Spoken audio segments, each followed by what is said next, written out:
രാഹുൽ മാങ്കൂട്ടത്തിലിന്റെ ചങ്കൂറ്റത്തിനെ കുറിച്ച് എത്ര പറഞ്ഞാലും മതിയാവില്ല. തന്റെ പേരിലുള്ള വിവാദങ്ങൾ ഇത്രയൊക്കെ കൊടുമ്പിരി കൊണ്ടിരിക്കുന്ന സമയത്തും കൂളായി വന്ന് തന്റെ മണ്ഡലത്തിൽ നിൽക്കാൻ സക്കീർ ഭായിക്ക് പറ്റുമോ? കാണ്ടാമൃഗത്തിന്റെ തൊലിക്കട്ടി എന്നൊക്കെ അസൂയാലുക്കൾ പറയുമെങ്കിലും ഇതിനെ അപാരമായ ഗഡ്സ് എന്ന് പറയാനാണ്, വിശ്വസിക്കാനാണ് എനിക്കിഷ്ടം. ലൈംഗിക ആരോപണങ്ങൾ ഉയർന്നതിനെ തുടർന്ന് കോൺഗ്രസിൽ നിന്നും സസ്പെൻഡ് ചെയ്യപ്പെട്ട, ഒളിവിൽ കഴിയുകയാണെന്ന് മറ്റു പാർട്ടികൾ വിശ്വസിച്ച അതേ രാഹുൽ തന്നെയാണ് 2 ദിവസം മണ്ഡലത്തിൽ പതിവ് പോലെ ചെലവഴിച്ച് തിരിച്ചുപോയത്.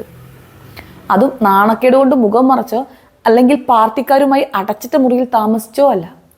മരണ വീടുകളിൽ ഉൾപ്പെടെ സന്ദർശനവും മണ്ഡലവുമായി ബന്ധപ്പെട്ട ഏതാനും പ്രശ്നങ്ങളിൽ സർക്കാരിന് കത്ത് നൽകലുമൊക്കെയായി പഴയതിനേക്കാൾ ഉഷാറായിട്ട് തന്നെ.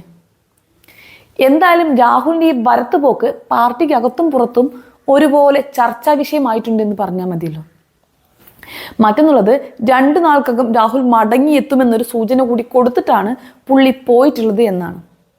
KPCC മുൻ സെക്രട്ടറി PJ പൗലോസിന്റെ വിയോഗം അറിഞ്ഞ് മണ്ണാർക്കാട്ടെത്തിയ രാഹുലിനെ മുതിർന്ന നേതാക്കൾ ചേർത്ത് നിർത്തുന്ന കാഴ്ചയായിരുന്നു കഴിഞ്ഞ ദിവസത്തെ കണ്ണിന് ഏറ്റവും കൂടുതൽ കുളിർമയുണ്ടാക്കിയ കാഴ്ച. ഇതെന്താ ഇപ്പം ഇങ്ങനെയൊരു സ്നേഹപ്രകടനം? പാർട്ടിക്കും വലുതാണോ വ്യക്തി എന്നുള്ള ചോദ്യത്തിനെ പാർട്ടിയിൽ നിന്നും സസ്പെൻഡ് ചെയ്തെങ്കിലും സൗഹൃദം വേണ്ട എന്ന് എന്നൊന്നും ആരും നിർദ്ദേശിച്ചിട്ടില്ല എന്നായിരുന്നു നേതാക്കന്മാരുടെ പ്രതികരണം. എന്തായാലും പതിവ് തെറ്റിക്കാതെ ഈ വിഷയത്തിലും പാർട്ടിക്കകത്ത് 2 ചേരി തന്നെ ഉയർന്നിട്ടുണ്ട് എന്നത് വേറെ കാര്യം. ഒരു വിഭാഗം രാഹുലിനെ ചേർത്ത് പിടിക്കുമ്പോഴും രാഹുൽ പാലക്കാട്ടെത്തിയത് KPCC നേതൃത്വത്തിന്റെ അറിവോട് കൂടിയാണെന്നും ഇതൊക്കെ പാർട്ടി നിലപാടിനെതിരാണെന്നും ഒരു കൂട്ടർ മുറുമുറുത്തുകൊണ്ടേയിരുന്നു. ഔദ്യോഗികമായി ചർച്ചകൾ ഉണ്ടായിട്ടില്ലെങ്കിലും പാലക്കാട്ടെത്തുന്നത് രാഹുലും അദ്ദേഹവുമായി അടുപ്പമുള്ളവരും നേതൃത്വത്തെ അറിയിച്ചിരുന്നു എന്നതാണ് സത്യം.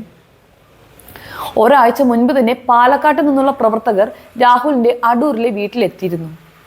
ശേഷം പാലക്കാട്ടെത്തിയപ്പോഴും ഭാരവാഹികൾക്ക് പുറമെ അനുഭാവികളും രാഹുലിനെ കാണാനെത്തി. എല്ലാം കൊള്ളാം.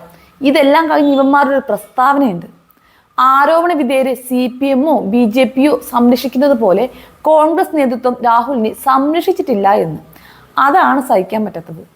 എന്തായാലും ആരൊക്കെ കൂട്ടിലടയ്ക്കാൻ നോക്കിയാലും മണ്ഡലത്തിലെ കോൺഗ്രസ് പ്രവർത്തകർക്കിടയിൽ എതിർപ്പുയരാത്ത സാഹചര്യത്തിൽ രാഹുൽ വീണ്ടും സ്വകാര്യ പരിപാടികളുമായി രംഗത്ത് തന്നെ ഉണ്ടാവുമെന്നതാണ് അദ്ദേഹത്തിനോട് അടുത്ത വൃത്തങ്ങൾ പറയുന്നത്.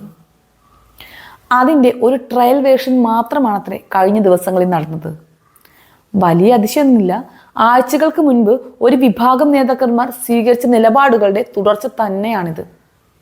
പാവം VD സതീശന് വല്ലാത്ത ക്ഷീണം തന്നെയാണ് രാഹുലിന്റെ തിരിച്ചുവരവോടുകൂടി ഉണ്ടായിരിക്കുന്നത്. അപ്പം ഞാൻ ആരാ ഏട്ടാ എന്നും പറഞ്ഞുകൊണ്ട് ഇരിപ്പാണ് അത്രേ പുള്ളി. ഏറ്റവും അതിശയം തോന്നുന്നത്, സണ്ണി ജോസഫിനെ കസേരയിൽ ഇരുത്തുന്നതുമായി ബന്ധപ്പെട്ട് രാഹുൽ ഇത്രയൊക്കെ പുകിലുകൾ ഉണ്ടാക്കിയിട്ടും രാഹുലിനെ തിരിച്ച് പാലക്കാട്ടെത്തിക്കാൻ അല്ലെങ്കിൽ രാഷ്ട്രീയത്തിലേക്ക് എത്തിക്കാൻ അതേ KPCC തന്നെ വേണ്ടി വന്നു എന്നതാണ്. അല്ല, പറയാൻ പറ്റില്ല.